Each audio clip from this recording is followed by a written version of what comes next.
The woman in the cream-colored blazer reached across the aisle, snatched the little boy's toy fighter jet out of his hands and dropped it on the cabin floor like it was something dirty. "Stay and coach where you belong," she said. "You're just trash pretending to belong up here." 40 passengers heard it. Not one said a word. The boy's father didn't even look up. He just bent down, picked up the toy, and put it back in his son's hands. Calm, steady, like a man who had stared down far worse than a rich woman's contempt. What none of them knew, what they wouldn't learn until the wheels touched down at an Air Force base 2 hours later, was that this quiet mechanic in grease-stained boots had a call sign once whispered with fear across 3 continents. Before we go on, do me a favor. Drop your city in the comments so I can see how far this story travels tonight. And if you believe a man's worth was never about his clothes, subscribe and stay with me to the very end. Daniel Carter had learned a long time ago that the cheapest thing in the world was other people's opinion of him. He carried that lesson up the jet bridge at Denver International. One calloused hand wrapped around a battered duffel bag, the other holding the small, warm fingers of his 7-year-old son. Ethan was talking a mile a minute about altitude and thrust vectoring the way he always did when he got nervous, and Daniel just listened, nodding, letting the boy fill the silence between them. "Daddy, do you think we'll get to see the wing from our seat?" "Might do, buddy. Depends where they put us." "I hope we're over the wing. That's the best part. You can see the flaps move." Daniel smiled, the lines around his eyes deepening.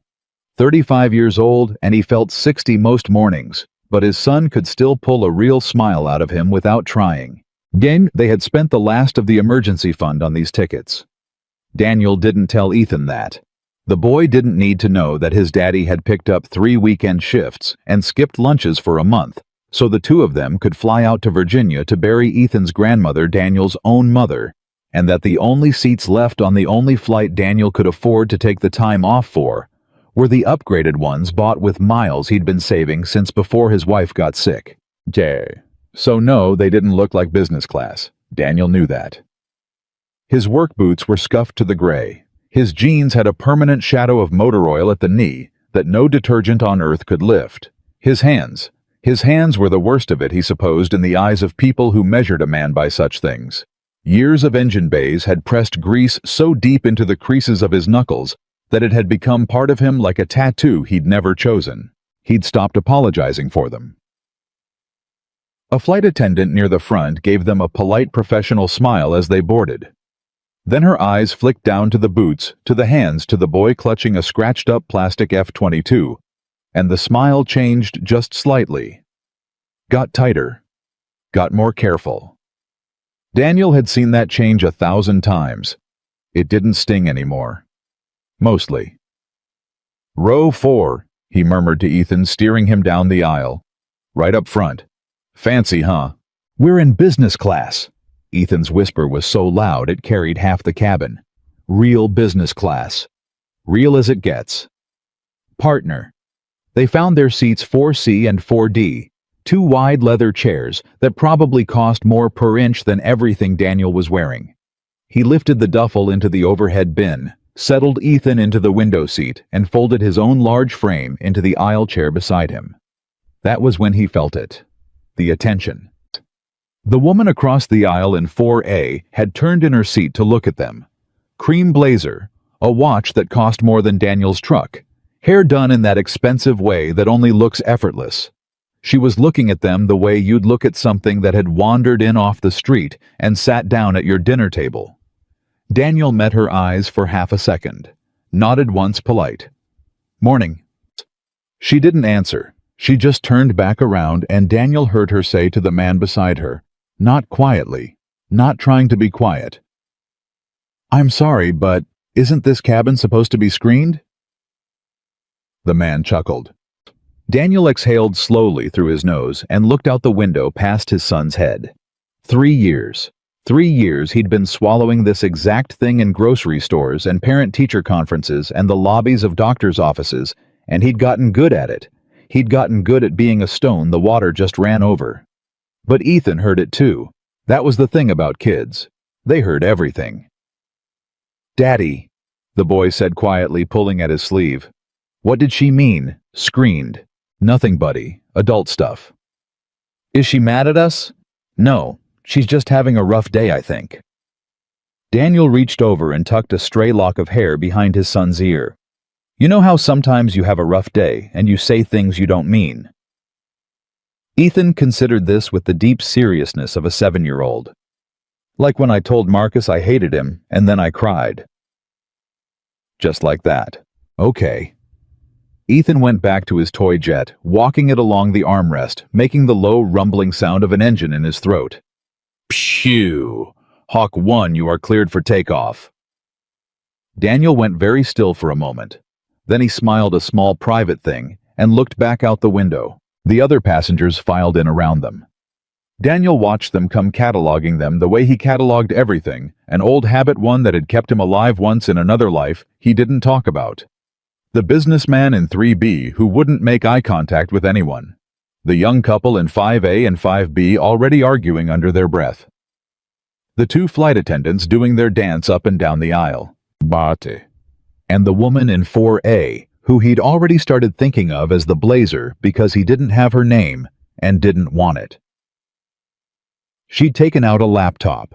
She typed in sharp little bursts, and every few minutes she'd glance over at Daniel and Ethan with an expression like she'd smelled something gone bad. When the lead flight attendant came through doing the pre-flight check, the Blazer flagged her down. "Excuse me." Her voice was pitched to Carrie. "I want to make sure, is there a dress requirement for this cabin, or a behavior policy? Because the child has been making noise since we boarded, and I have a presentation to prepare." The flight attendant, her name tag said Rachel, glanced over at Ethan, who at that exact moment was sitting perfectly still, hands folded in his lap, looking up at the adults with wide, anxious eyes. "He seems pretty quiet to me, ma'am," Rachel said carefully.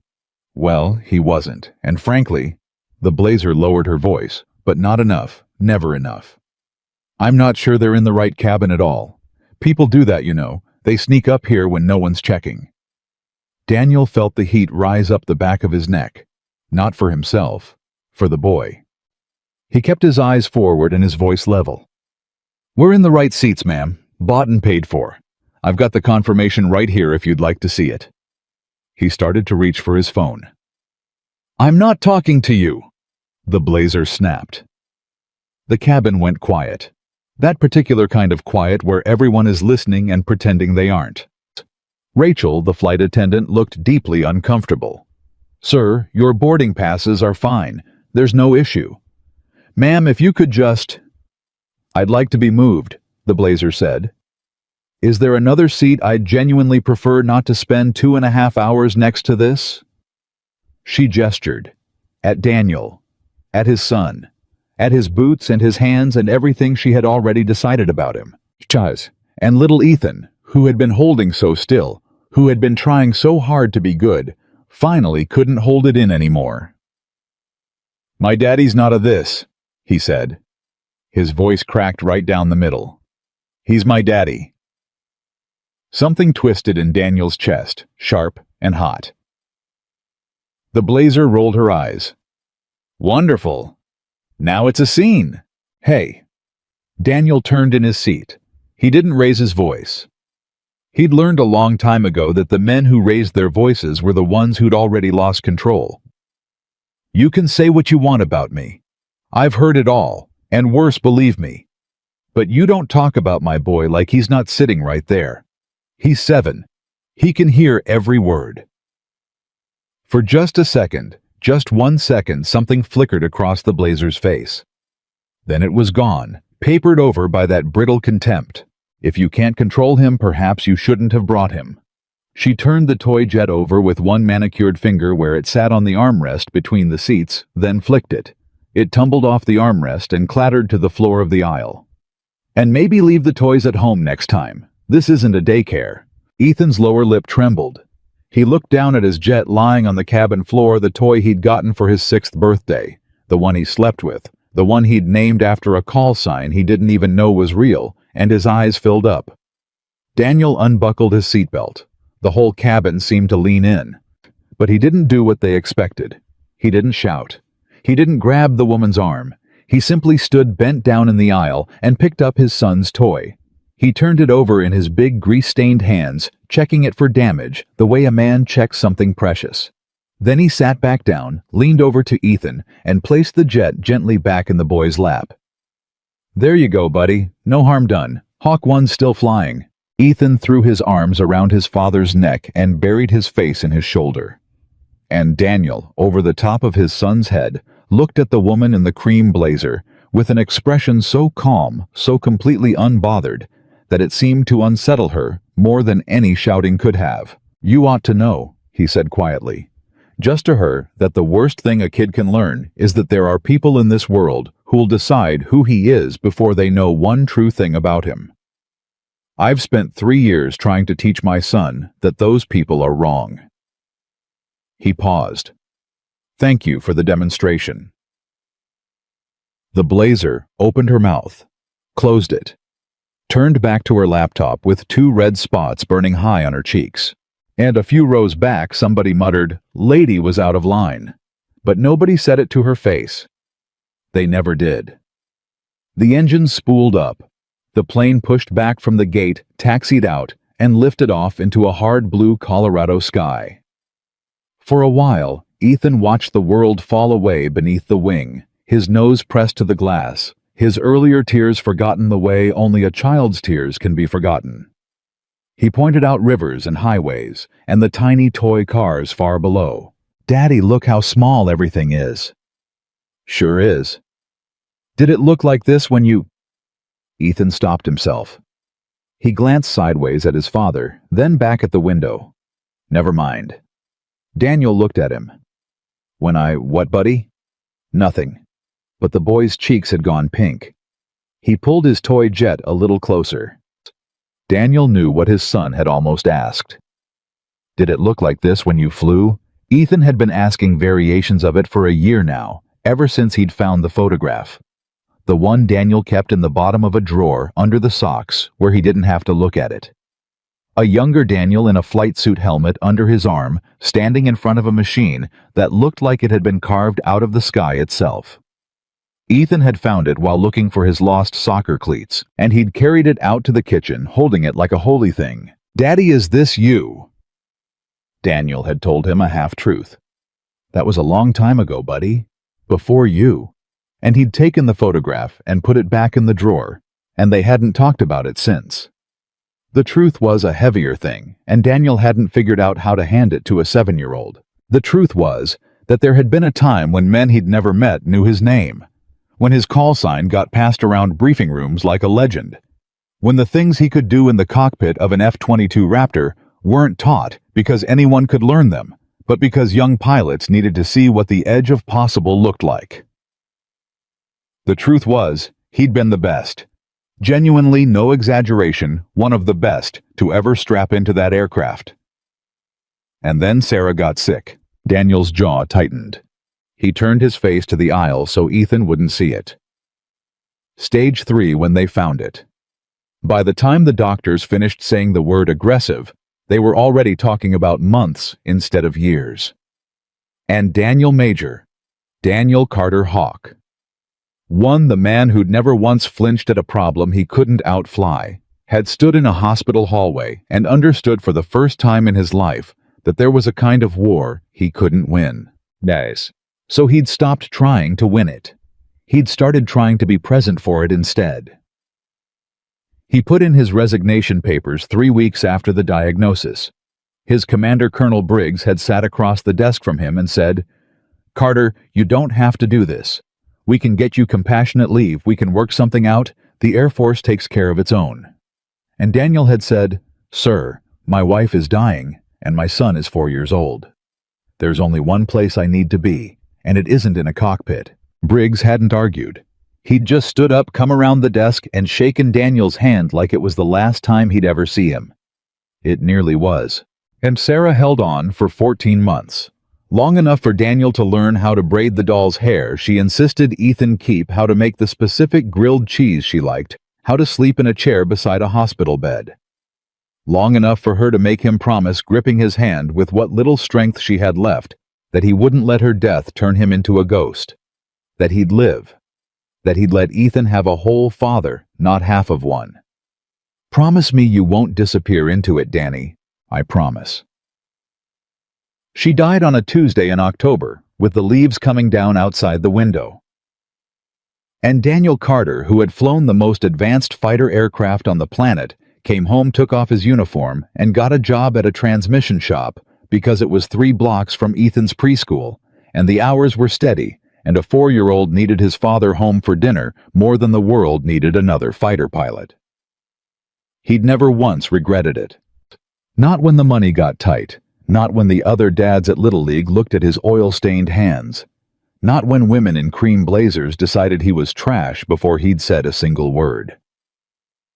Because every night he came home to a boy who launched himself across the living room shouting "Daddy," like Daniel was the best thing that had ever happened, and that was worth more than every medal he'd left in a box in the attic. "Daddy?" Ethan's voice pulled him back. "Yeah, buddy. That lady."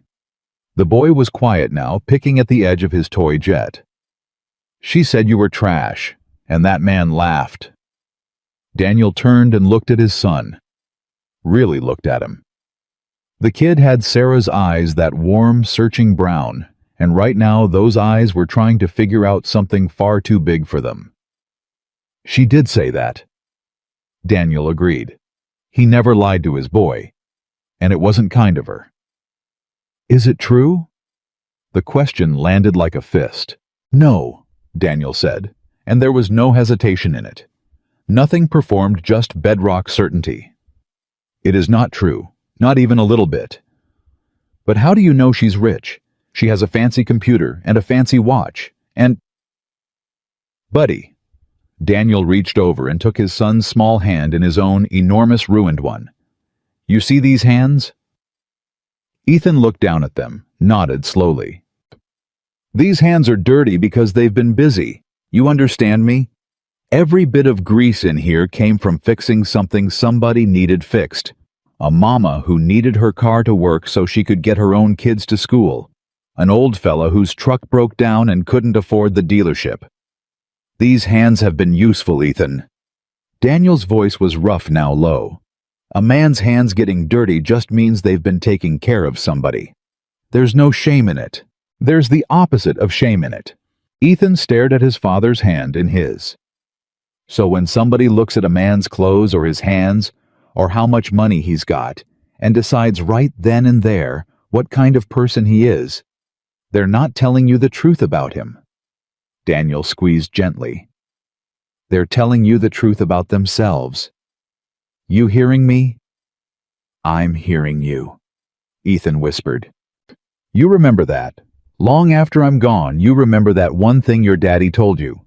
The whole world will try to teach you to measure people by the wrong stuff. Don't you do it. You measure them by what they do, by who they take care of. That's it. That's the whole list."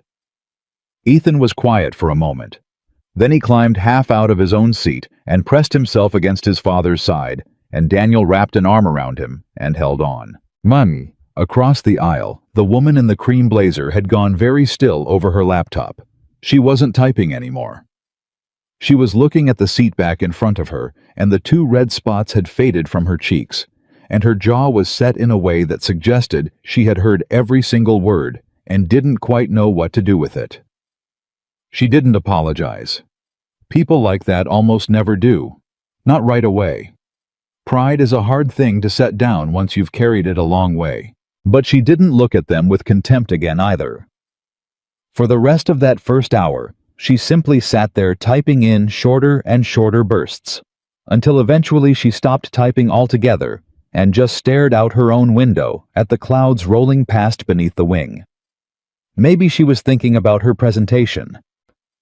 Or maybe, and Daniel would never know for sure, maybe she was thinking about her own hands and what they'd ever been useful for, and what it might mean that a man she'd called trash had just taught his son more about dignity in 30 seconds than she'd learned in 50 years. The flight settled into its rhythm. Drink carts rolled, the seatbelt sign blinked off, Somewhere behind them, a baby fussed and went quiet. Ethan, worn out from the early morning, and the crying and the bigness of everything, drifted off to sleep against his father's arm, the toy F-22 still clutched in both small hands. Daniel didn't sleep. He never could on planes anymore, too many years of being the one responsible for keeping the thing in the air. So he sat there motionless, letting his son's weight rest against him. His arm long since gone numb, and him not caring even a little, and he watched the clouds go by. He thought about his mother in her casket in Virginia, who'd held Ethan as a newborn and called him her little aviator. He thought about Sarah and the promise. He thought about money and the truck that needed a new alternator, and whether he could pick up another Saturday shift when they got back without missing Ethan's soccer game. He did not think not even once about the fact that he'd been one of the finest fighter pilots his country had ever produced. That part of his life was a closed door. He'd shut it himself on purpose, and he had no intention of opening it again. He had no idea that in a little under an hour, a warning light he couldn't see was going to flicker on in the cockpit forward of him. He had no idea that the pilots up front were about to start a quiet, careful conversation about hydraulic pressure and the nearest suitable runway. He had no idea that the nearest suitable runway happened to belong to a United States Air Force base, one where if a man wandered into the right hangar and said the right thing about a turbine engine within earshot of the wrong young pilot, the entire careful architecture of his anonymous, peaceful, hard-won, ordinary life was about to come crashing down around him. For now, Daniel Carter just held his sleeping son and watched the sky he used to own slide past the window and let the world believe whatever it wanted to believe about the trash in seat 4C. He'd carried heavier things than their contempt. He'd carry this a little while longer. Orchestrated emotional narrative with dialogue-heavy pacing and strategic mini-climaxes. Orchestrated emotional narrative with dialogue-heavy pacing and strategic mini-climaxes. The Blazer's silence didn't last. People like her never could sit long with a thing that made them feel small. 40 minutes into the flight, somewhere over the brown flatlands of Kansas, she snapped her laptop shut, turned in her seat, and aimed her voice across the aisle like she was firing a shot. "You can stop performing now. The boy's asleep. There's no audience." Daniel didn't turn his head. "Wasn't performing, ma'am. That little speech about dirty hands, very moving. Did you rehearse it?" "No." He kept his eyes on the seat back in front of him, his son's weight warm against his arm. "I say it whenever he needs to hear it. That's the only rehearsal there is." She made a small sound through her nose, something between a laugh and a scoff. "I've met 100 men like you. You wear the hard times like a medal, poor and proud, as if struggling makes you noble. Didn't say it made me noble." Now he did look at her slow and even. "Said it made my hands dirty. Those are different things. You're the one who jumped from one to the other." That landed somewhere. He saw it land. Her mouth tightened, and for a second the practiced contempt slipped and something rawer showed through underneath something that looked almost like a person. Then she rebuilt the wall. "What is it you do exactly? Fix carburetors?" "Transmissions mostly. Carburetors are mostly gone now. Cars run on computers these days." He said it without heat, like he was just correcting a fact. "But I'll fix whatever rolls in the door. Brakes, alternators, whatever a person needs to get to work the next morning." Fascinating life. "It pays for his shoes." Daniel glanced down at his sleeping son. "And his shoes are the only thing on this whole plane I actually care about. So yeah, fascinating enough for me." The man beside her, the one who'd chuckled earlier, leaned over and murmured something. She waved him off without looking. She wasn't done. She had the look of a person who couldn't stand to lose an argument, even one nobody had asked to start, even one with a man she'd already decided was beneath her. "You know what your problem is," she said. "I've got a list, ma'am. Which one are we doing?" A passenger 2 rows back laughed out loud at that and tried to cover it with a cough. The Blazer's eyes flashed. Your problem is that you've made peace with mediocrity and you've dressed it up as virtue. You sit there in your filthy boots and you tell that child that money doesn't matter and hard work is enough and it's a lie, and someday he's going to learn it's a lie and he's going to resent you for it. The words hung in the recycled air. And Daniel Carter, who had buried a wife who was flying to bury a mother who hadn't slept more than 5 hours a night in 3 years, felt the old steadiness in him go very, very quiet. Not angry. Quiet. The kind of quiet that used to settle over him at 40,000 feet right before everything got decided. My son, he said softly, is going to learn a lot of things. Some of them are going to hurt. That's life, and I can't fly him around all of it much as I'd like to. He paused. But the one thing he is never going to learn from me is that a person's worth comes out of their bank account. Because I have known men with everything who weren't worth the air they breathed, and I have known men with nothing who I would have followed straight through the gates of hell, and I have buried some of them. As the blazer blinked. You don't know one true thing about me, Daniel went on, and his voice never rose, never cracked, just stayed level as a held breath. Not where I've been, not what I've done, not what I've lost. You took one look at my hands, and you wrote the whole story. And lady, the story you wrote is not even close. He turned back to face forward. Now I'd be obliged if you'd let my boy sleep. He cried this morning because of you. He doesn't need to wake up to round 2. And for a long moment, she said nothing. Then very quietly, almost to herself, what have you lost? But Daniel didn't answer. He'd already closed the door. And the question just sat there in the air between them unanswered, while the plane droned east and the woman in the cream blazer turned slowly back to her window with something working behind her eyes that hadn't been there an hour ago. Ethan stirred against his father's arm. Daddy? The word came out fuzzy with sleep. Are we there? Not yet, buddy. Go on back to sleep. Were you talking to the lady? Daniel hesitated. Just a little. Was she still being mean? She was just asking questions, partner. People ask questions when they don't understand something. It's all right.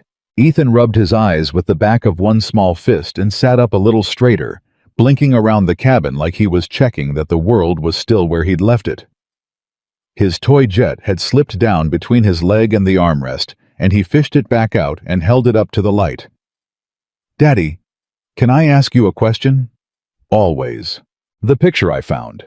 The one of you. The boy's voice dropped the way it did when he knew he was walking up to the edge of something. In the drawer, under the socks. Daniel went still. You said it was a long time ago. Before me. Ethan turned the toy jet over in his hands, not looking at his father. But it's the same plane. The one in my hand. It's the exact same one. Lots of those planes out there, buddy. No. Ethan said it with the absolute certainty of a child who has memorized something with his whole heart. I counted the things on the wing, in the picture and on my toy. They're the same. It's the same plane, Daddy. You were standing next to it. You had a helmet. Daniel let out a slow breath. He had known this conversation was coming. He'd known it since the day the boy walked out of the bedroom holding that photograph like it was made of glass. He'd put it off and put it off, told himself Ethan was too young, told himself there'd be a better time, a better place than 30,000 feet over Kansas, with a stranger in a cream blazer pretending not to listen 6 feet away. But his son was looking at him now. Those brown eyes. Sarah's eyes. And Daniel Carter had made a great many promises in his life. And one of the oldest, one of the truest, was that he would never ever lie to this boy. Yeah, he said quietly. It's the same plane. Ethan's whole body went rigid. You flew it. I flew it. You flew it! The boy's voice shot up an octave, and he clapped a hand over his own mouth, eyes enormous. Then, in a whisper that was somehow louder than a shout, Daddy, you flew an F-22 Raptor. For a long time, before you were born and a little after. Daniel kept his voice low, gentle, trying to bring the boy down to earth even as the boy was clearly trying to fly straight off it. It was my job. In the Air Force. You were in the AIR Force. I was. Ethan looked down at his toy, looked back up at his father, looked at the grease-stained hands, then at his father's face, then back at the hands like he was trying to fit two pictures together that didn't seem to belong in the same frame. "But you fix cars," he said. Not an accusation, just a 7-year-old trying to make the universe make sense. If you could fly that "why do you fix cars?" And there it was. The real question. The one Daniel had been dreading, not because he didn't have an answer, but because he had one, and it was the truest thing he knew, and he wasn't sure his boy was old enough to carry it. He decided to trust him with it anyway. "Sit up here a second." Daniel shifted, turning so he could look his son full in the face. "I'm going to tell you something I haven't told you yet because I thought you were too little. But I think maybe you're not too little anymore. You think you can handle a grown-up answer." Ethan nodded so hard his hair flopped. "When your mama got sick." Daniel's voice caught just slightly, just for a heartbeat, and he steadied it. "When mama got sick, the doctors told me she wasn't going to get better. And I had a choice to make. I could keep flying, which meant being gone. Months at a time sometimes. Bases far away. I'd come home, I'd leave again. That's the job. It eats your whole life and you let it because you love it and because somebody's got to do it." He swallowed. "Or I could come home. For good. And be there. Every single day she had left and every single day after with you." Ethan was very, very still now. "There was no contest, buddy. None at all. The second I had to choose between the sky and you two." Daniel shook his head slowly. "There was no choosing. There was just you. There was always just you." "You gave it up," Ethan whispered. "The flying. You gave it up for me. For you and for Mama." "Yeah." Daniel reached out and cupped the side of his son's small face in one enormous ruined hand. "And I want you to hear me real good right now, Ethan, because this is the important part. I would do it again. 1,000 times. 10,000. If God came down this aisle right now and said, 'Daniel, you can have the sky back. You can have all of it, the speed and the medals and your name in every briefing room in the country. But you have to give up your boy,' I'd tell him no so fast it'd make his head spin." Marcy. A tear slid down Ethan's cheek. He didn't wipe it. "You're not a thing in a drawer, buddy," Daniel said. "You're the reason the drawer's even closed." For a moment, the boy just stared at him. Then he launched himself across the armrest and wrapped both arms around his father's neck and held on so tight, Daniel could feel the small, frantic beating of his heart. "I love you, Daddy." "I love you too, partner. More than the sky. More than anything that's ever flown." And across the aisle, the woman in the cream blazer was crying. She didn't make a sound. She had one hand pressed flat against her mouth, and she was staring out the window at nothing. At the white, nothing of the clouds, and the tears were running silent down her face and dripping off her jaw, and she wasn't wiping them either. The man beside her noticed and started to say something, and she shook her head once hard, and he stopped. She had asked the man what he'd lost, and without ever meaning to, he had just told her. Not to her. He'd told it to his son. But she'd heard every word, and somewhere in the hearing, the careful contempt she'd built her whole morning around had simply come apart in her hands like wet paper. She didn't apologize. Not yet. She wasn't ready, and Daniel wasn't looking, and the moment belonged to a father and a boy, and not to her. But something in her had changed, and she knew it, and it scared her a little. Up in the cockpit, a light came on. Nobody in the cabin saw it. It was a small light amber on a panel forward of the bulkhead where no passenger could see, and the captain saw it before the first officer did, and said one word quietly that wasn't a curse, but was close to one. "Huh." The first officer followed his eyes. "Hydraulic system 2. Pressure's dropping." The captain tapped the gauge with one finger, the way pilots have tapped gauges since the dawn of flight, as if a tap might convince it to lie. The needle didn't lie. Slow, but it's dropping. Could be the sensor. Could be. The captain didn't sound like he believed it. He'd been flying 22 years, and he'd learned to respect the small amber lights more than the big red ones, because the big red ones were honest, and the small amber ones were the ones that snuck up behind you. Pull up the chart. What have we got out here? What's close? The first officer was already pulling it up. Not a lot. We're between everything. Wichita's behind us. Kansas City's still a ways out front. He stopped, frowned at the screen. There's a military field, closer than either. McConnell looks like no wait, that's not this one's not on the commercial. Air Force. Air Force.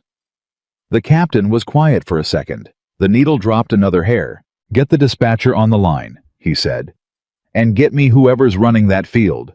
I'm not crossing 200 more miles of nothing on one hydraulic system and a prayer. He keyed his mic.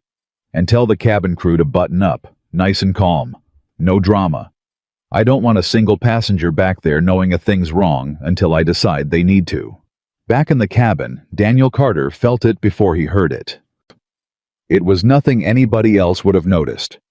A change in the engine note, faint, the kind of thing you'd only catch if you'd spent 10,000 hours listening to machines tell you the truth about themselves. A small adjustment in the trim. The nose dipping by a degree that no instrument in the cabin would register, but that his body, his old pilot's body, registered like a hand on his shoulder. He sat up straighter. Ethan, still tucked against his side, felt his father's whole posture change. Daddy? What's wrong? Nothing, buddy. Daniel said it automatically. But he was listening now. Really listening. His head tilted slightly, his eyes gone distant and sharp at the same time. Probably nothing. But he counted. Old habit. He counted the seconds between the small sounds, and he felt the descent begin. Gentle, controlled nothing. A regular passenger would clock, and he knew the way, he knew his own name, that it was too early and too gradual to be a normal descent into anywhere they were supposed to be going. They were going down somewhere they hadn't planned to. The seatbelt sign chimed on. Bye. A flight attendant's voice came over the speakers, smooth as glass, betraying nothing. Ladies and gentlemen, the captain has switched on the seatbelt sign. We're going to ask everyone to return to their seats and fasten your seatbelts at this time. Nothing to be concerned about, just a little routine. We'll have more information for you shortly. Thank you. Nothing to be concerned about. Daniel almost smiled. He'd said those exact words himself in a different uniform, in a different kind of aircraft, on days that turned out to be a great deal more concerning than that. He knew that particular shade of calm in a voice. He'd worn it. He reached over and tightened Ethan's seatbelt with one steady hand. Belt on tight now, partner, just like we practiced. Are we landing? Looks like we're going to land somewhere, yeah. Daniel kept his voice easy. Light. Might not be where the ticket says. Sometimes planes do that. They find a closer spot to set down and have a look at things. Ethan's eyes were wide but not yet frightened. He trusted his father's face more than he trusted his own fear, and his father's face was calm. Is it broken, the plane? Maybe a little. Daniel never lied to him. But you want to know a secret about planes, buddy? They're built so that even when a little something breaks, the whole thing keeps flying just fine. They've got backups for the backups. Whoever's up front flying this thing is going to set us down soft as a feather, you watch. Across the aisle, the Blazer had heard the calm in the announcement and read straight through it the way frequent flyers do. Her face had gone pale under the tears that had dried on it. Her knuckles were white on the armrests. It's not routine, she said. To no one. To herself. They don't put the sign on like that for routine. Day. And then before Daniel could stop himself, before he even decided to, he leaned across the aisle and spoke to her. Not because she deserved it. Because she was scared, and he was constitutionally incapable of letting a scared person sit in their fear if he had something true to give them. Hey. His voice was low, steady, meant only for her. Listen to me.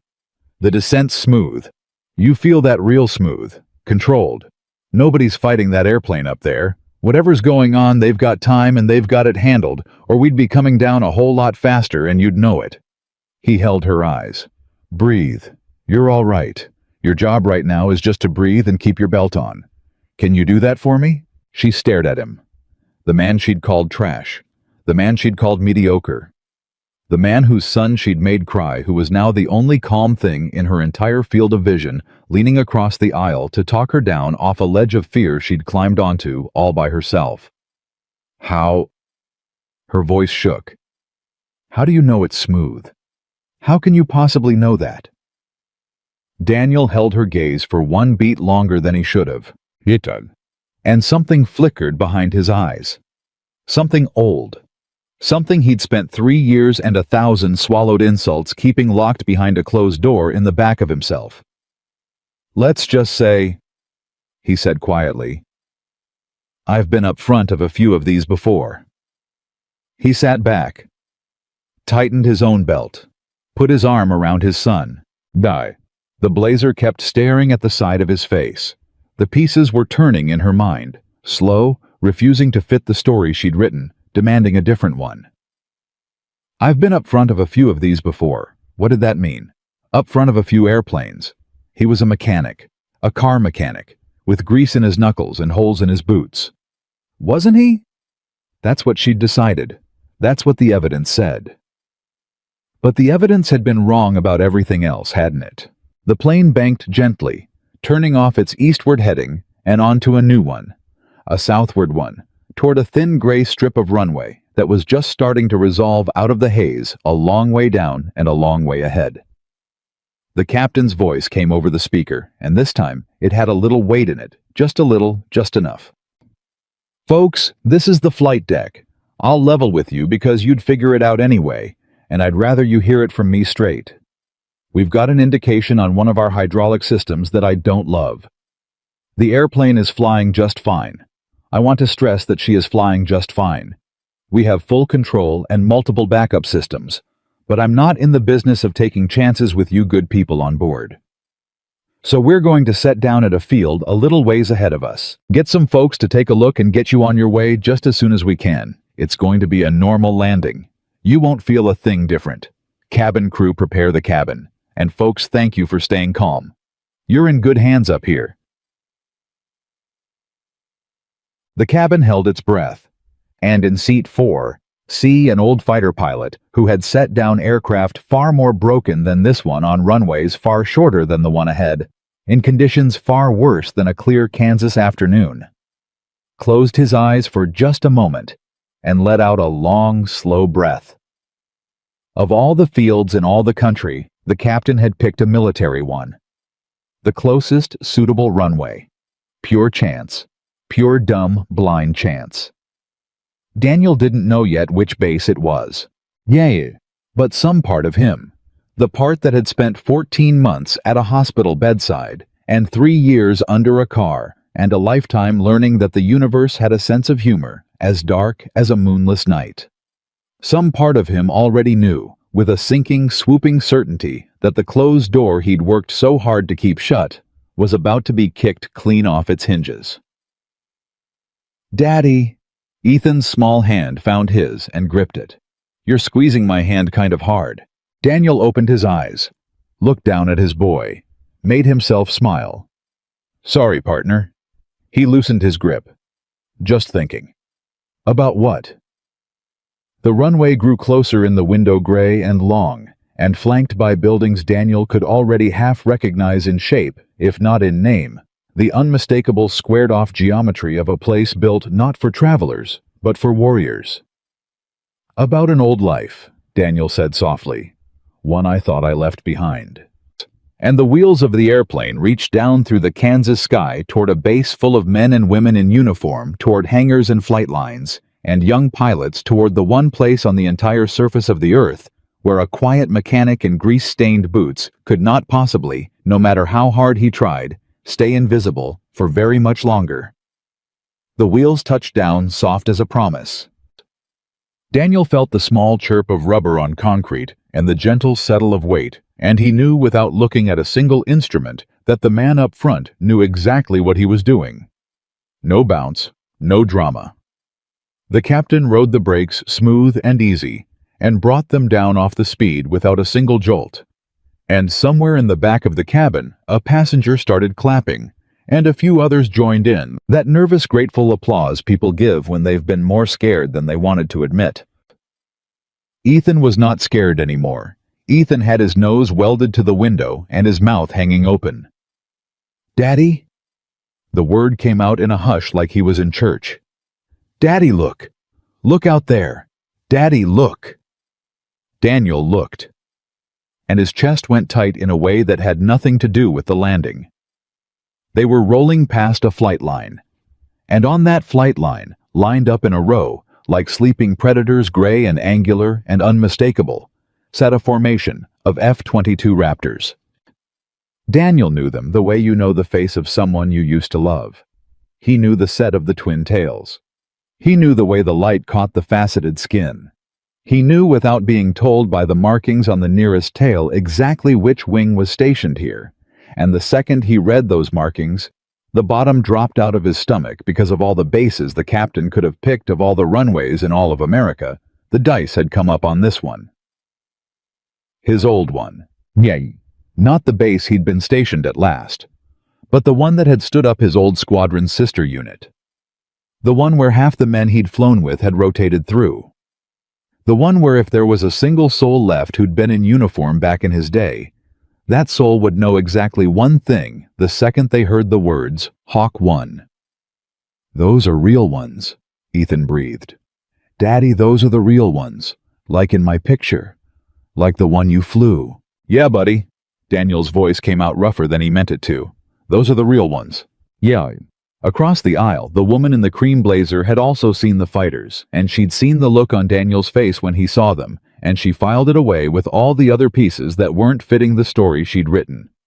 She didn't say anything. She just watched him watch the airplanes, and she saw something in his expression. She did not have a word for a kind of grief and a kind of homecoming all tangled up together. The captain's voice came over the speakers lighter, now relieved. "Well, folks, that's about as smooth as they come. Welcome to a United States Air Force base. I'll let the good people here decide how much of its name they want me sharing. We're going to taxi over to a spot away from their operations, get our maintenance situation looked at, and figure out next steps. I'm going to ask you to be patient with us. This is an active military installation, so I need everyone to stay close to the aircraft and follow crew instructions to the letter once we're inside. Folks here have been gracious enough to take us in, and we're guests. Let's act like it. Thank you all." And it took the better part of 40 minutes to get everyone off and shuttled into a hangar that had been cleared to hold them. The passengers stood around in clusters under the enormous arched ceiling, murmuring, checking phones that mostly had no signal, eyeing the uniformed personnel who moved through with clipboards and quiet purpose.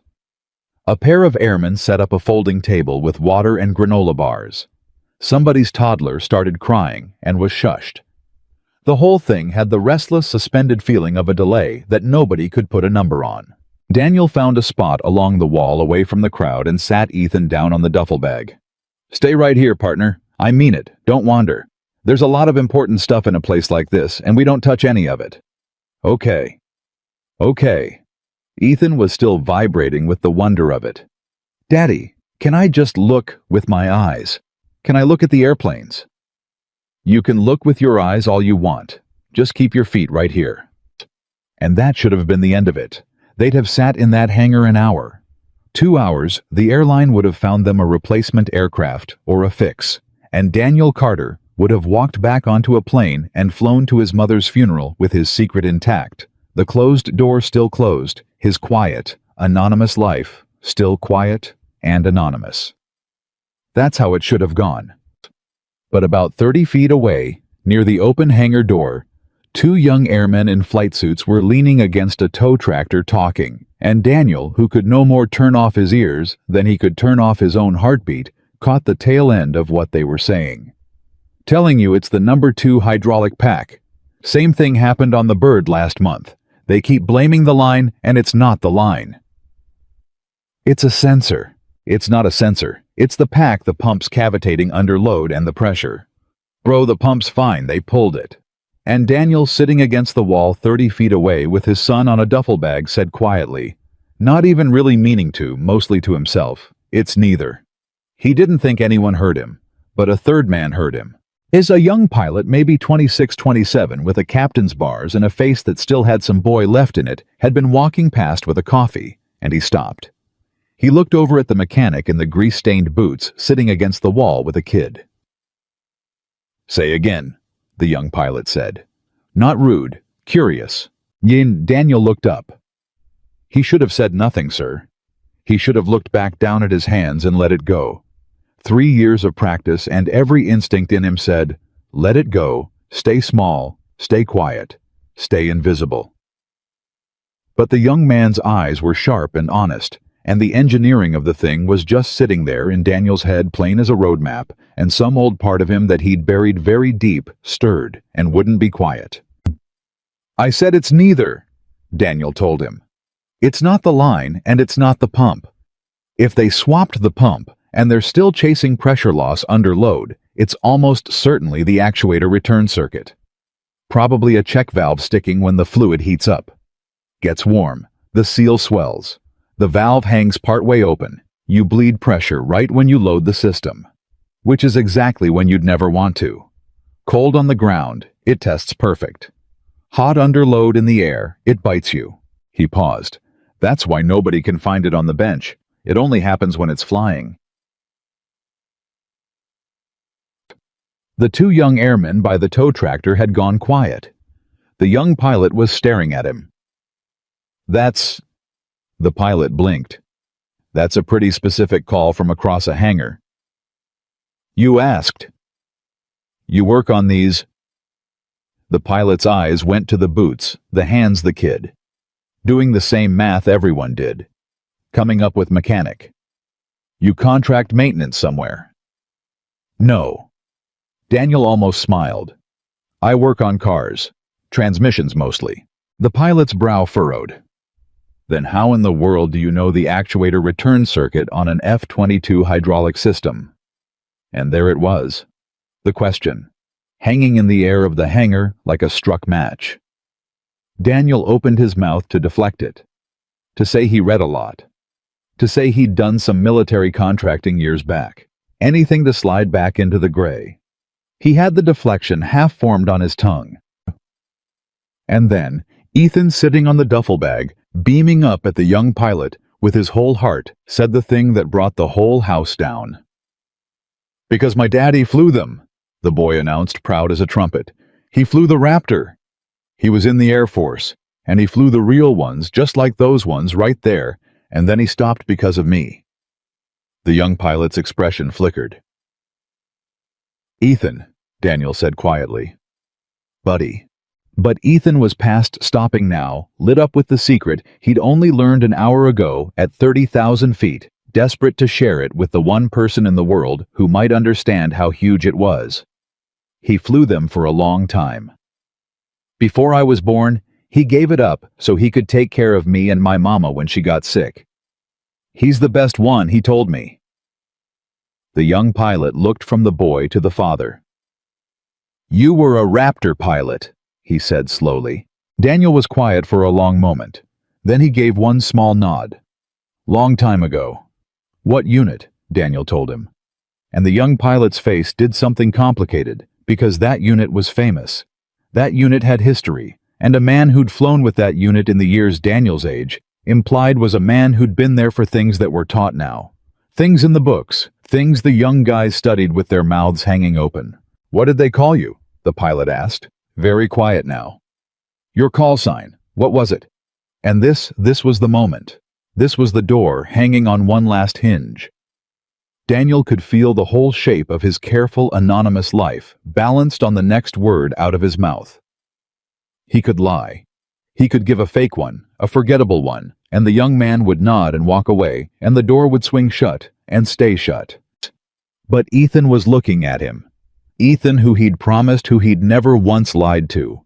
And the boy's face was so full of pride, so certain his daddy was something true and good. that Daniel found he would not make himself small in front of his son. Not here. Not in the one place on Earth where the thing he'd been was real. Hawk 1, Daniel said. The hangar didn't go silent, not all at once. The young pilot just went still, the way a man goes still when the ground shifts a half-inch under his feet. Say that again, the pilot whispered. Hawk 1. Daniel held his gaze level and calm. That was my call sign. Tio. The young pilot took a step back, not in fear. In something closer to reverence, the involuntary step a man takes when he realizes he's standing closer to something than he understood. His coffee cup hung forgotten in his hand. Hawk 1. He breathed it like it hurt. You're no. The Hawk 1. The one who... He stopped, swallowed. There's a maneuver they teach us. In the schoolhouse.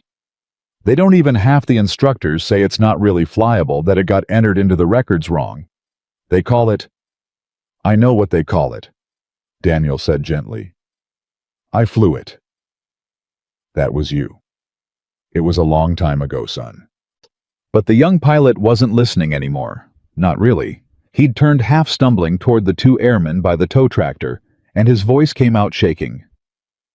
Go get Major Reyes. Go get him right now. And find the senior NCO. Find Chief Donnelly. Tell him. He turned back to Daniel, and his eyes had gone wet and bright. Tell him Hawk 1 is standing in our hangar. The airmen ran, and Daniel Carter felt the door come off its hinges completely. Sir. The young pilot turned back to him, and his voice was thick. Sir, my name's Captain Alvarez. I have to tell you something.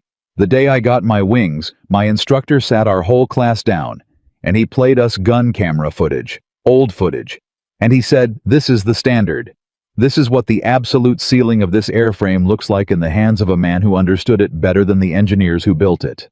And he never told us your name. He said the name was classified out of the lesson, that it didn't matter, that what mattered was the flying. Alvarez's voice cracked. But we all wanted to know. Every class that ever came through wanted to know who the man in that footage was.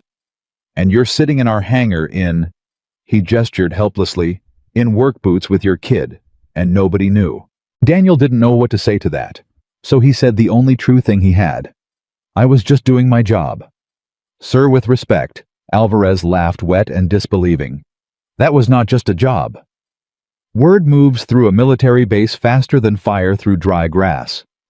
By the time Daniel had gotten to his feet, by the time he'd put a hand on Ethan's shoulder, the hangar door had filled with people. Not a crowd, not yet.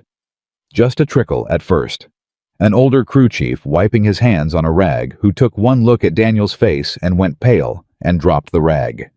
A maintenance officer who'd been halfway across the apron and started walking faster. A senior master sergeant, Chief Donnelly Gray at the temples, 20-odd years of service in the set of his shoulders, who came through the door at something just short of a run and then stopped dead 40 feet away and stared. I'll be damned. Donnelly said loud enough for the whole hangar to hear. I will be goddamned.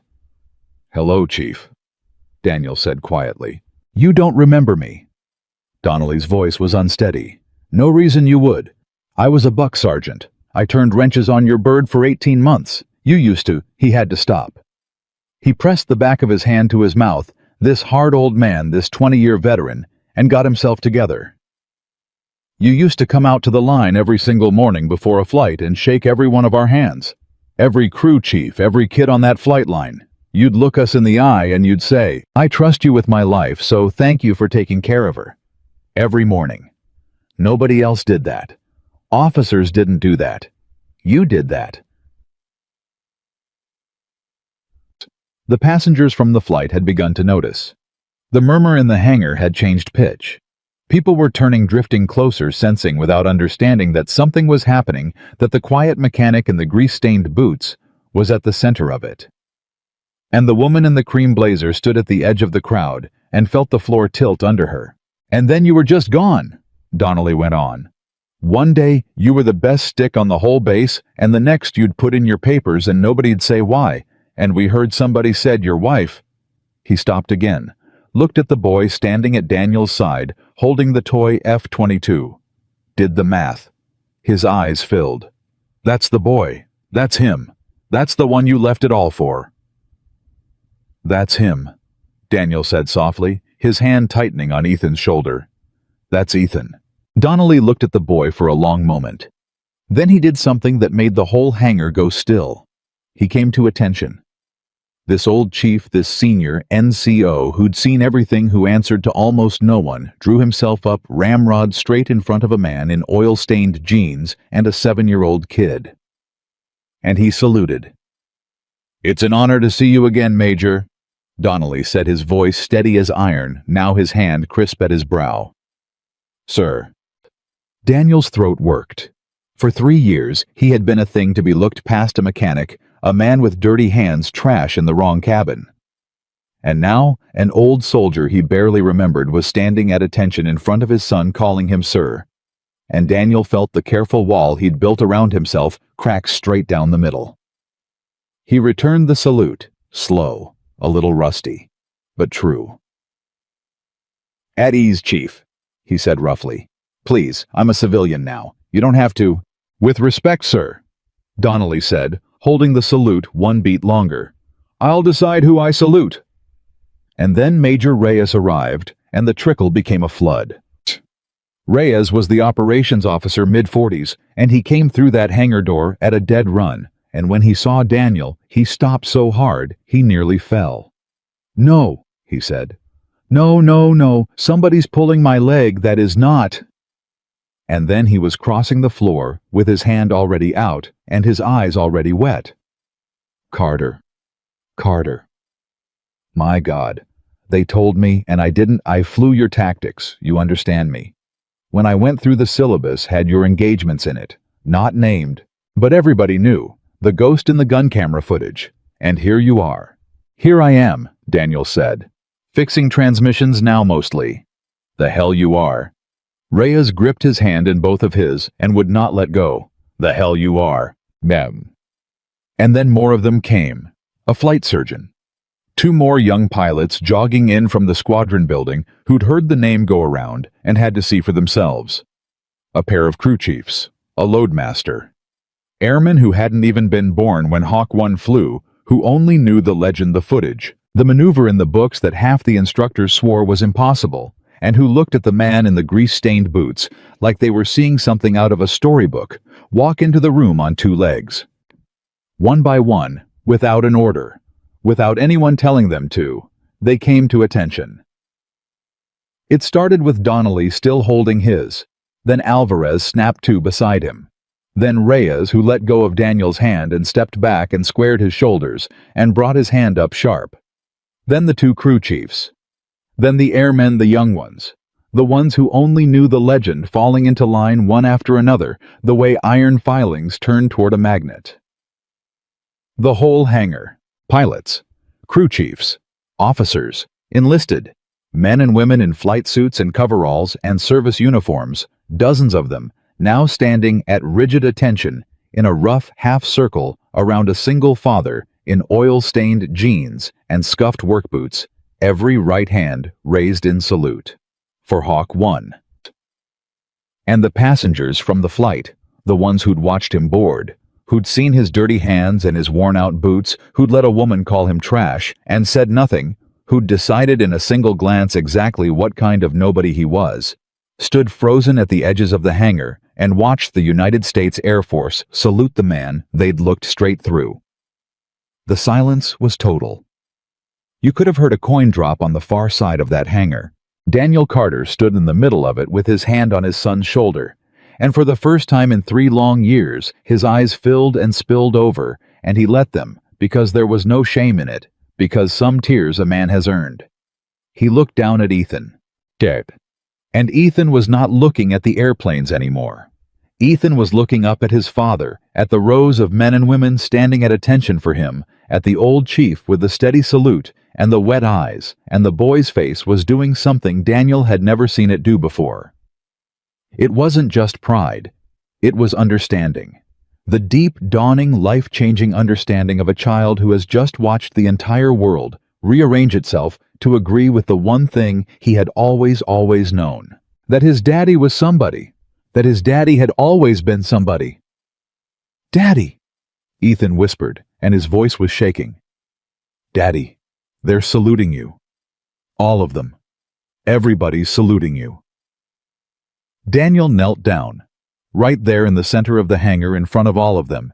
He went down on one knee, so he was level with his son, and he took the boy's small face in both of his big, ruined hands. "You see this, buddy?" His voice broke clean in half. "You see all these good people?" Ethan nodded, tears running freely now. "They're not saluting me because I flew fast.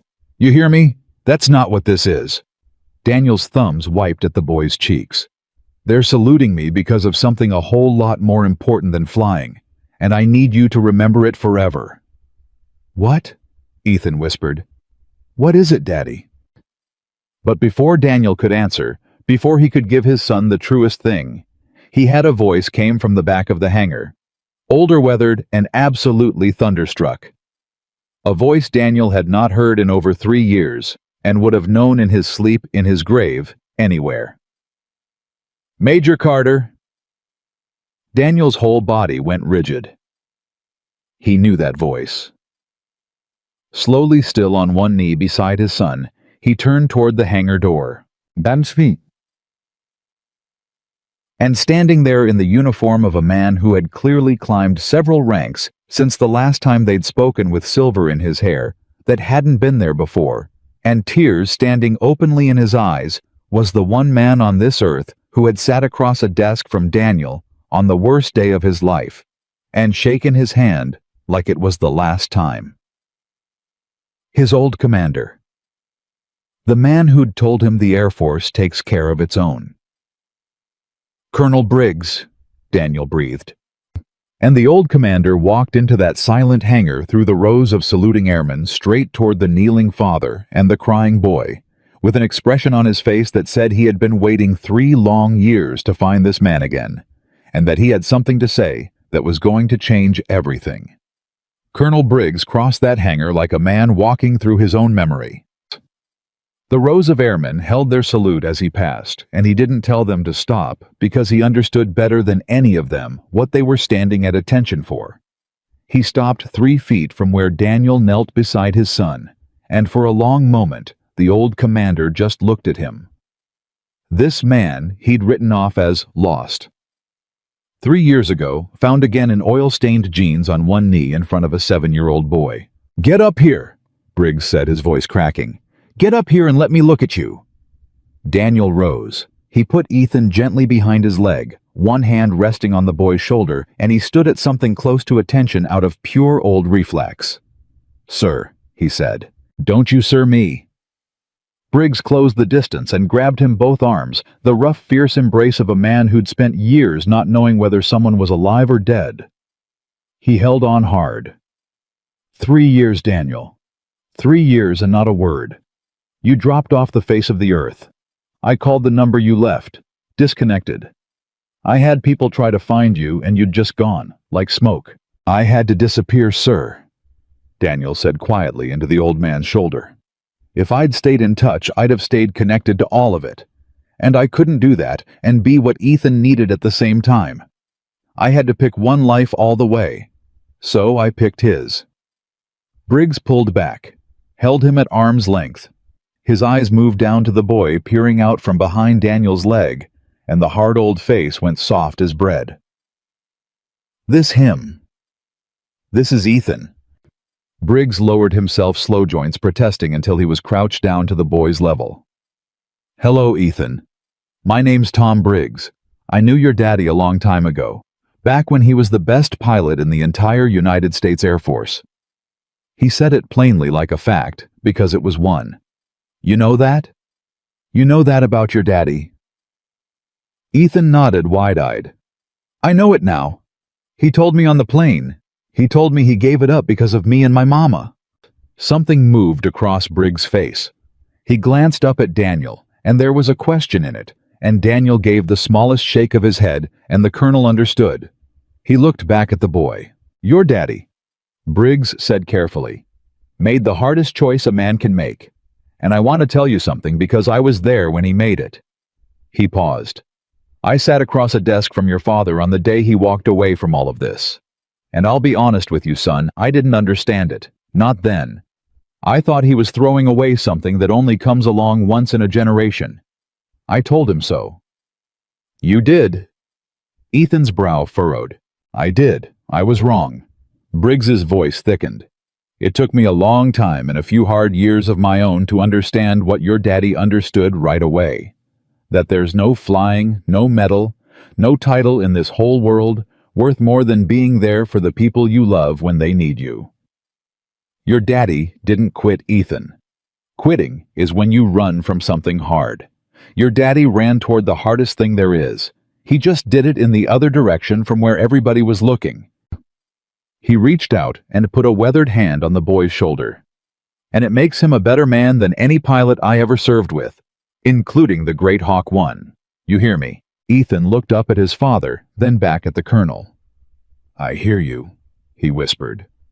Briggs stood his knees cracking, and he looked at Daniel, and the two men just held each other's eyes for a moment. 3 years, and a whole grief passing silent between them. "Sarah," Briggs said finally. Quiet. "I heard. After. I'm sorry I wasn't there. I'm sorry I didn't know how to find you." "You couldn't have," Daniel said. "I made sure of that. It wasn't on you, sir. She was a hell of a woman." "She was the best of all of us." Daniel's voice was steady, but it cost him. "Better than me. Better than the flying. She's the one who made me promise I wouldn't disappear into the grief. Told me to live, to give Ethan a whole father." He looked down at his son.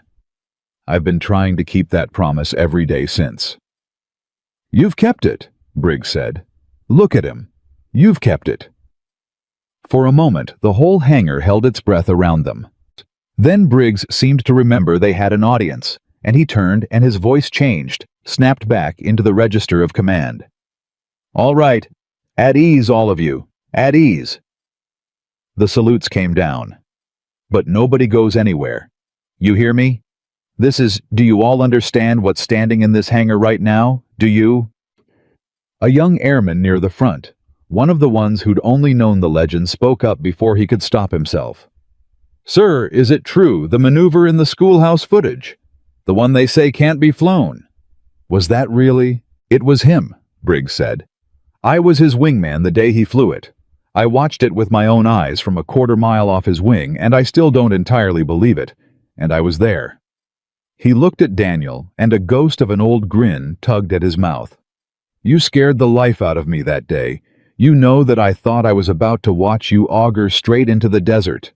I had the mishap report half written in my head." "I knew the airplane could do it," Daniel said simply. "Nobody knew the airplane could do it. That's the entire point. You made it do it." Briggs shook his head. "Engineers came out afterward, wanted to know how. You sat in a room with a dozen of the smartest people Lockheed had, and you drew it on a whiteboard, and half of them still didn't believe you until they ran the numbers." He turned to the young airman. "So yes, son, it's true, every word of it. The ghost in the footage is standing right there in a pair of work boots holding his kid's hand." The airman looked at Daniel like the floor of heaven had opened up. And it was right about then, in the hush that followed, that a different voice spoke. Small, strained. From the edge of the crowd where the passengers from the flight had been standing frozen this whole time. "Excuse me." Everyone turned. It was the woman in the cream blazer. She had come a few steps forward out of the cluster of passengers, and she had the look of a person walking toward a firing squad. Her face was blotchy. The expensive composure she'd worn since boarding was gone, completely gone, and what was left underneath was just a frightened, ashamed human being who had finally fully understood what she had done. "Excuse me?" she said again, and her voice shook. I need to say something. To you, in front of all these people. Because I said something to you in front of all the other people, and that's only fair." Daniel turned to face her. He didn't say anything. He just waited, his hand still on his son's shoulder, his expression unreadable. The whole hangar had gone quiet again. The airmen, the colonel, The other passengers, all of them watching this woman walk toward the man she'd called trash. "My name is Margaret Chen," she said. "And on that airplane I called you." Her voice failed. She forced it back. "I called you trash. I said you didn't belong. I made your son cry. I knocked his toy onto the floor." Her eyes went to Ethan, and her whole face crumpled. "I knocked a little boy's toy onto the floor because I decided his father wasn't good enough to sit near me. And I have never in my life been so completely, so totally." She couldn't finish it. She pressed her hand to her mouth. Daniel watched her, quiet, steady. "I run a company," Margaret went on when she'd gotten herself back. 200 people. I've spent 30 years telling myself I got there because I'm smart, and I work hard, and I can read people. I read people for a living. I make decisions about people in 30 seconds, and I'm proud of it. A terrible broken laugh escaped her. "And I looked at you for 30 seconds, and I read you completely wrong. Not a little wrong. As wrong as a person can possibly be. You're the most—" She gestured helplessly at the saluting airmen, the colonel, the fighters on the line. "And I called you trash, in front of your son, who you gave up all of this to raise." Ethan stepped out from behind his father's leg. The whole room watched the boy walk toward the woman who'd made him cry. "You were sad," Ethan said. Margaret looked down at him, stricken. "What? My daddy said it, on the plane. He said you were probably just having a rough day, and sometimes when people have a rough day, they say things they don't mean. Like when I told my friend Marcus I hated him." Ethan looked up at her with those wide brown eyes. His mother's eyes full of a forgiveness so simple and so total that it knocked the breath clean out of every adult in the hangar. "Were you having a rough day?" Margaret Chen, who ran a company of 200 people who read people for a living, who had never once in 30 years let anyone see her cry, dropped to her knees in front of a 7-year-old boy in the middle of an Air Force hangar and broke completely apart. "Yeah," she choked. "Yeah, sweetheart. I was having a rough day. I've been having a rough day for a long time, I think. And that's no excuse. That's no excuse for what I said to your daddy." "It's okay," Ethan said. "It is not okay. You don't have to say it's okay." "But it is, though." Ethan said it with the unbearable certainty of a child. "Because my daddy told me the most important thing. He said when somebody looks at your clothes or your hands or your money and decides who you are, they're not telling the truth about you. They're telling the truth about themselves." The boy tilted his head. "So you weren't really talking about my daddy at all. You were talking about you, and you were just sad. And now you're not being sad, you're being sorry. So it's okay." Margaret Chen put both hands over her face and wept. And Daniel Carter, who had every right in the world to stand there and let her instead, stepped forward and crouched down beside his son and put a hand on the crying woman's shoulder. "Ms. Chen." She looked up at him, ruined. "My boy just said it better than I ever could." Daniel's voice was gentle, with no cruelty in it anywhere, none of the satisfaction a lesser man would have allowed himself in this moment. "So I'm only going to add one thing." He paused. "You shouldn't have needed to see all this to treat us like people. You shouldn't need to know a man was Hawk 1 to keep from calling him trash. The salute doesn't make me worth your respect. I was worth it on the plane. I was worth it before anybody in this hangar knew my name. So were you. So is every tired person in a pair of worn-out boots you're ever going to look past again." He held her eyes. "That's the lesson. Not that I turned out to be somebody. The lesson is that everybody is somebody, and you don't get to wait for proof." Margaret nodded, unable to speak, the tears streaming. "But I accept your apology," Daniel said. "Fully. We're square. And I mean that." He stood and offered her his hand, his grease-stained, ruined, honest hand. "Now get up off this cold floor before you catch something." She looked at the hand, the dirty hand she'd sneered at 2 hours ago. And she took it and let the man she'd called trash help her to her feet, and she held on to it a second longer than she needed to. like she was trying to apologize through her grip for every assumption she'd ever made about a pair of dirty hands in her whole life. Around them, the hangar had gone wet-eyed and silent. A couple of the young airmen were openly crying and not bothering to hide it. Chief Donnelly had his jaw clenched so tight a muscle jumped in his cheek. Even Colonel Briggs had a hand pressed over his mouth. And the other passengers, the ones who'd stayed silent on that plane, who'd let it happen, who'd smirked or looked away, stood there changed. You could see it in them. The businessman from 3B, who wouldn't make eye contact, had his head down. A woman who'd whispered something cruel 2 hours ago was crying into her husband's shoulder. They had all watched a child forgive what they themselves had been too cowardly to even speak against, and not one of them would forget it as long as they lived. Briggs cleared his throat roughly. "All right," he said. "All right. Let's Daniel walk with me. Both of you. I want to show your boy something." He looked down at Ethan and managed a watery smile. "Son, how would you like to see a real F-22 Raptor up close enough to touch?" Ethan's mouth fell open. He looked up at his father, asking permission with his whole face. "Go on, buddy," Daniel said, his voice thick. "Go see her." They walked out onto the flight line together, the colonel and the legend and the little boy, and behind them came a respectful procession. Donnelly, Reyes, Alvarez, a dozen airmen who would not have missed this for anything in the world. The passengers were kept back near the hangar, but they watched. Everyone watched. The nearest Raptor sat gleaming gray in the afternoon, and as they approached it, Daniel Carter slowed. He had not stood next to one of these in over 3 years.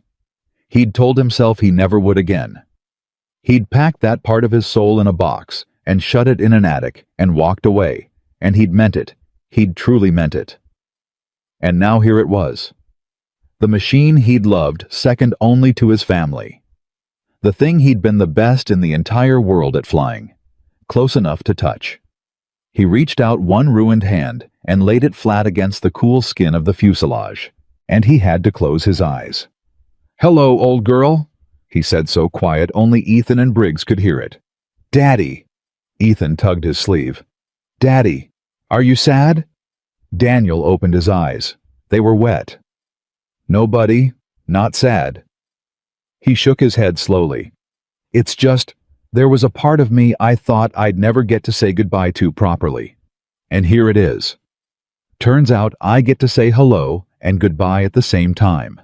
That's all. That's a good thing. That's a real good thing." Briggs put a hand on his shoulder. "You want to sit in her?" Daniel's head came up sharp. "What?" "You heard me." Briggs nodded toward the cockpit. "She's down for maintenance anyway. Won't hurt a thing. I'm still got enough stars on this base to make it happen." His eyes glinted. "Let your boy watch his daddy in the seat one time. Give him that. Give yourself that." Daniel stood there, his hand on the airplane, his son looking up at him, and for a long moment he couldn't speak at all. "Reyes," Briggs said, "get the ladder." What happened next, Ethan Carter would remember for the rest of his life. He would remember it when he was old. He would remember it as the single best moment of his entire childhood, better than any Christmas, better than anything. He watched the crew roll a ladder up to the side of that gray fighter. He watched 2 airmen steady it. And he watched his daddy in the oil-stained jeans and the worn-out boots. His daddy with the dirty hands. His daddy who fixed transmissions and skipped lunches, and tucked him in every single night, climb that ladder and lower himself down into the cockpit of an F-22 Raptor like he had never once left it. Daniel's hands found the controls without being told where they were. Muscle memory. 3 years deep surged up through him. His fingers settled onto the stick and the throttle, and it was like coming home to a house you grew up in, every light switch exactly where your hand remembers. The young airmen on the flight line had gone silent. They were watching a ghost settle into his old chair. And down below on the concrete, a 7-year-old boy stood with his toy F-22 clutched to his chest and looked up at his father in the real one, and his small face was lit up like the sun had come down out of the sky and landed right there on the flight line, just for him. "Daddy!" Ethan shouted, jumping up and down, waving his toy. "Daddy, you're in it! You're really in it!" Daniel looked down over the side of the cockpit at his son. And the smile that broke across his face was the freest, lightest, most unguarded smile that any of them had seen from him all day.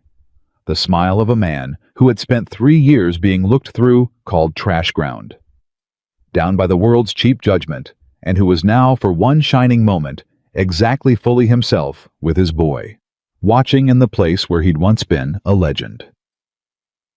"I'm in it, buddy," he called down, laughing, his voice cracking with joy. "I'm in it." Chief Donnelly, standing at the base of the ladder, turned his face away and wiped his eyes with the heel of his hand and didn't care who saw. And Colonel Briggs stood back with his arms crossed, watching the whole thing. The father in the cockpit. The boy below, the airmen gathered round the passengers in the distance, who'd learned the hardest lesson of their lives that afternoon, and the old commander got a particular look in his eye. The look of a man forming a plan. Because Tom Briggs had not climbed to the rank he held by being sentimental. He was sentimental right now, sure they all were. You'd have to be made of stone not to be. But underneath the tears, the wheels were already turning, and what they were turning toward was this: that the United States Air Force had just rediscovered, by pure blind chance on a random Tuesday, the finest fighter pilot it had ever produced, a man who understood courage and sacrifice and leadership in his bones, standing in a hangar in a pair of work boots. And Briggs was not about to let him walk back onto a commercial flight and disappear into smoke a second time. Not without making him an offer first. He waited until Daniel had climbed back down the ladder, until the boy had thrown both arms around his father's legs, until the worst of the tears had passed, and the afternoon had settled into something quieter. Then he walked over, and he put a hand on Daniel's shoulder, and he said the words that would hang in the air for the rest of the day. "Daniel, before you get back on that airplane, there's something I need to ask you, and I need you to hear me all the way out before you say no." "All right, sir," Daniel said. "I'm listening." Briggs glanced down at Ethan, then back up. "Maybe we let the boy go look at the airplane with Chief Donnelly for a minute. This is a grown-up conversation, and I'd like your full attention for it. Whatever you've got to say, you can say in front of my son." Daniel's hand settled on Ethan's shoulder. "I don't keep things from him. Learned that lesson the hard way about 3 hours ago on the plane." Briggs studied him a moment, then nodded slowly. "Fair enough." He drew a breath. "Daniel, I'm going to be straight with you the way you've always been straight with me. The Air Force needs you." Daniel's face closed up just slightly. "Sir, hear me out. All the way out. You promised." Briggs held up a hand. "I'm not asking you to fly again. I know better. I watched you make your choice 3 years ago, and I've come to respect it more than just about any decision I've seen a man make. I'm not here to undo it." He paused. "But there is something I'm asking. We've got a problem in this Air Force that money can't fix and fancy simulators can't fix. We're producing pilots who can operate the airplane. Technically perfect. Hands like surgeons. And every year a few more of them roll off the line knowing everything about the machine and nothing about what it costs to be the man inside it." Daniel went still. "They don't know sacrifice, Daniel. Not really. They know it as a word in a ceremony. They've never sat across a desk and given up the thing they loved most for someone they loved more. They've never had to. And the ones who eventually do face it, and they all do sooner or later, every one of them hits a moment where the mission asks for everything half of them break because nobody ever showed them what it looks like to carry that weight and stay standing." Briggs's voice dropped. "You did, son.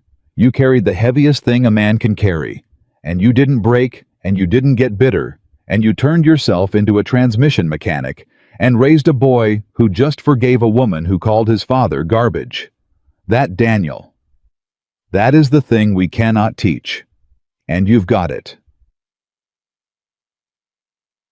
Around them the airmen had gone quiet again. Reyes, Alvarez, the young ones, listening. "I want you to come teach," Briggs said.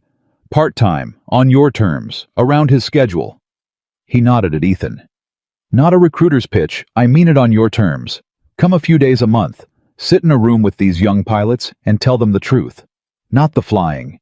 They've got instructors coming out their ears for the flying. I want you to teach them the part that's not in any manual. What it means to lead. What it means to put the people under you ahead of your own glory. What it means to walk away from the sky for somebody who needs you more. The human part. The part that decides whether they become officers worth following or just very expensive button pushers. He stopped. Will you at least think about it? For a long moment, Daniel didn't answer. He looked down at Ethan. The boy was looking up at him, holding his toy F-22. His whole small face open and waiting. And Daniel could see the want in it. Say yes, Daddy. Say yes. And he could also see something more careful underneath. Because this was a boy who had learned that his father's choices were not simple, that his father had given up the sky once, and that it had cost him something Ethan was only just beginning to understand. Sir, Daniel said finally, I need you to understand something, and I need these young men and women to hear it too, because it's the only thing I'd have to teach them anyway.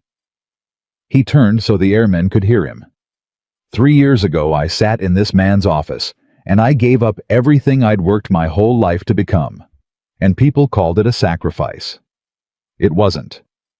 A sacrifice is when you give up something you want for something you want more. I didn't sacrifice the sky. I chose my son. Those are different things, and the difference is everything. He put his hand on Ethan's head. My job is this boy. It was my job 3 years ago when Sarah was dying, and it's my job today, and it's going to be my job until the day he doesn't need me anymore, which I'm in no hurry for. That is the mission. Everything else, the flying, the teaching, all of it. Everything else only happens if it fits around that. Not the other way around. Never the other way around. He looked back at Briggs. If I say yes to you, sir, it's only because saying yes makes me a better father, not a worse one.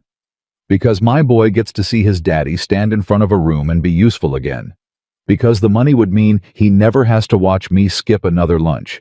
Because maybe some young pilot I talk to someday makes a choice for his family that he wouldn't have made otherwise, and that's a thing Ethan can be proud his daddy did. He paused. But the second it asks me to choose it over him, I walk. Same as I walked before. No hesitation. You'd have to know that going in. Briggs was quiet. Then a slow smile spread across his weathered face. Daniel, he said, the fact that you just said all of that in front of my airmen instead of just taking the job, that's the entire reason I'm offering it to you. He stuck out his hand. Those are exactly the terms. The boy comes first. That's not a condition I'm tolerating. That's the curriculum. Daniel looked at the offered hand. He looked down at his son. Ethan, he said quietly, this one's partly yours. You and me were a team, so I'm asking, what do you think? Ethan looked at the colonel, then at the airplanes, then up at his father, and the boy's face was doing that grown-up thing again, that careful weighing far too big for a 7-year-old. Would you have to go away? Ethan asked. Like before for months. Nobody. Just a few days here and there. I'd always come home. Every time. And you'd still fix cars. Some? We'll see. Might not have to so much. Daniel crouched down to his level. But here's the real question, partner, and I want your honest answer. These young pilots, they don't know what you and me know. They don't know what it costs to love somebody more than a dream. You and me, we learned that the hardest way there is. We learned it from Mama. His voice caught. Do you think your daddy ought to go teach them? Tell them about the kind of man who'd give up the sky for his family. Ethan thought about it, really thought about it. His little brow furrowed. Then he looked up, and his eyes were bright, and he said the thing that decided it. You should tell them about Mama, Ethan said. So they know she was real, so somebody else knows her name. The whole flight line went silent. Daniel Carter put his hand over his mouth and his shoulders shook. And for a moment, this strong, quiet man who had not let the world break him in 3 long years could not speak at all. Then he gathered his son up into his arms and stood and held him against his chest, and he reached out one hand, and he gripped Colonel Briggs's hand hard. "Yes," he said, his voice wrecked. "Yes, sir. On those terms. I'll come teach." The hangar erupted.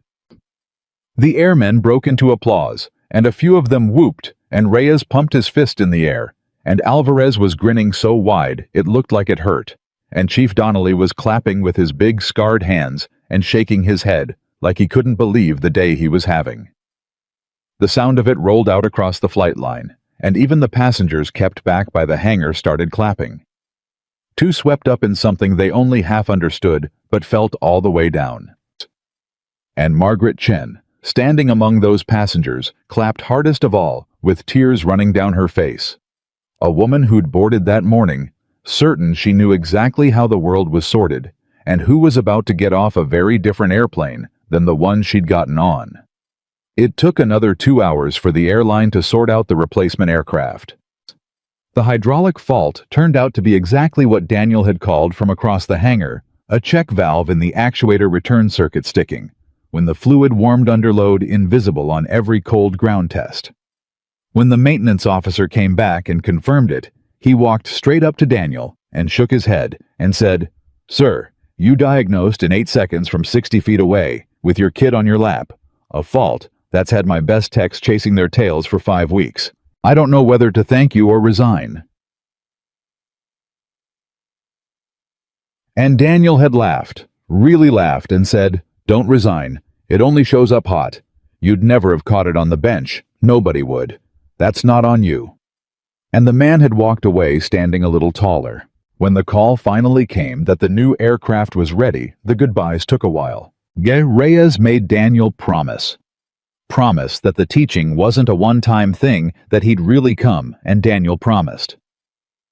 Alvarez, the young captain who'd recognized the name first, asked if he could shake Hawk One's hand one more time, and when Daniel obliged, the kid held on and said, "Sir, I'm going to fly better for the rest of my career because I met you today. I just want you to know that." And Daniel told him the only thing that mattered, then fly safe and come home to whoever's waiting for you. That's all the flying better that counts. Chief Donnelly was the last of the uniforms. The old man came up and stood in front of Daniel and didn't say anything for a moment. Then he reached into his pocket and pulled out something small, and he pressed it into Daniel's hand. It was a unit coin worn smooth at the edges, the kind a man carries for decades. "I've had that since I was a buck sergeant," Donnelly said gruffly. "Turning wrenches on your bird. I want the boy to have it. So he's got something to hold that proves today was real when he's grown, and he thinks maybe he dreamed it." He looked at Ethan. "You take care of your daddy, you hear me, young man? He's the genuine article. They don't make many." Ethan took the coin in both hands like it was made of starlight. "I'll take care of him," he said solemnly. "I always do." And Donnelly, 22 years in uniform, had to turn around and walk away fast. Then it was Margaret Chen. She approached the way you approach something you're not sure you're allowed to touch. She'd composed herself by now, mostly, but the composure was different than it had been that morning.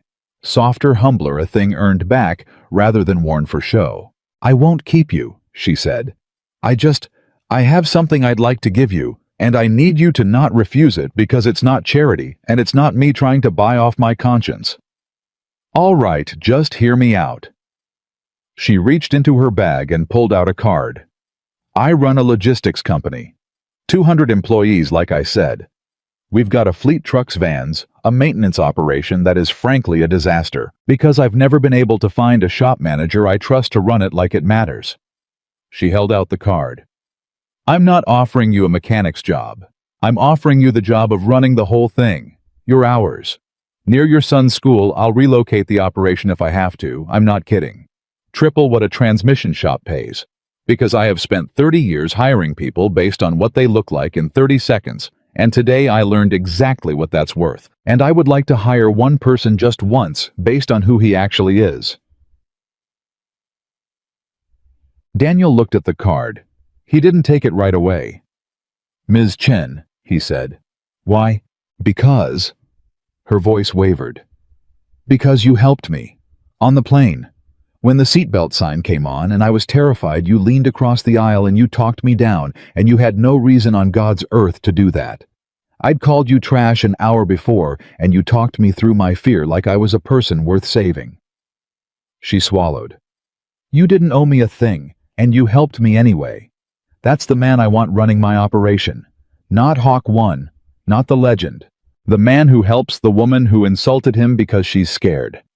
She pushed the card a little closer. Please, let me hire him. Daniel was quiet for a long moment. Then he took the card. I'll think about it, he said.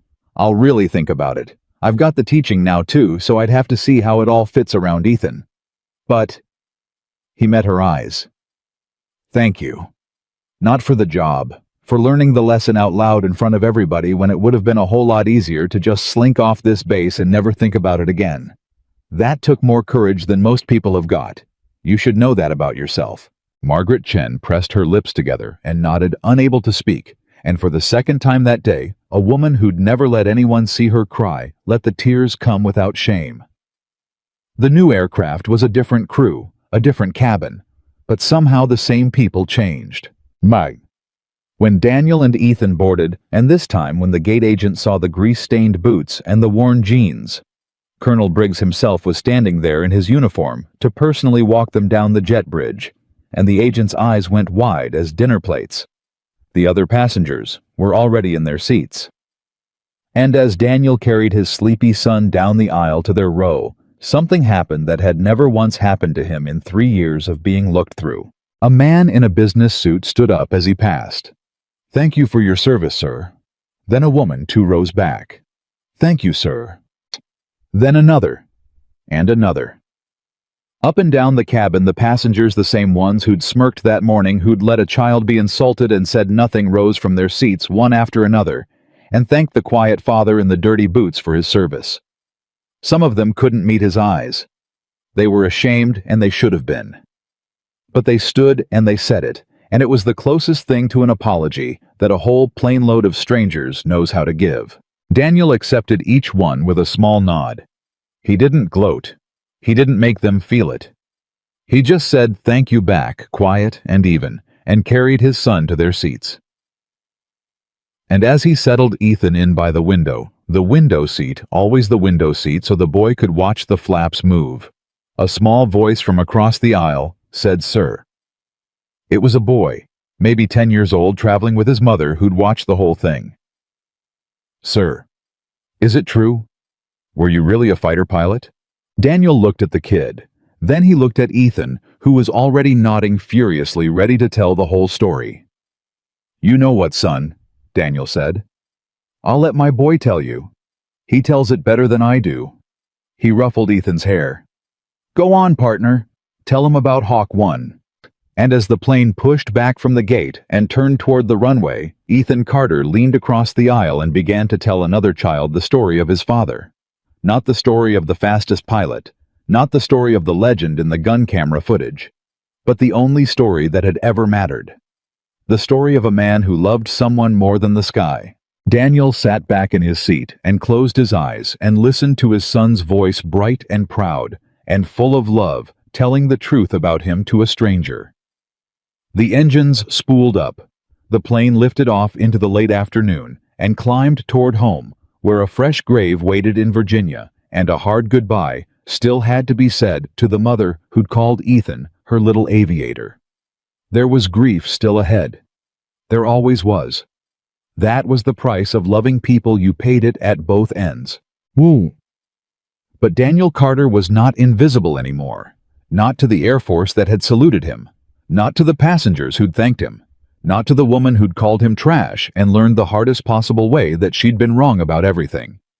And most of all, not to the 7-year-old boy across the aisle, who now knew all the way down to his bones exactly what kind of man his father was. 3 years he had spent being judged by his boots and his hands and his clothes.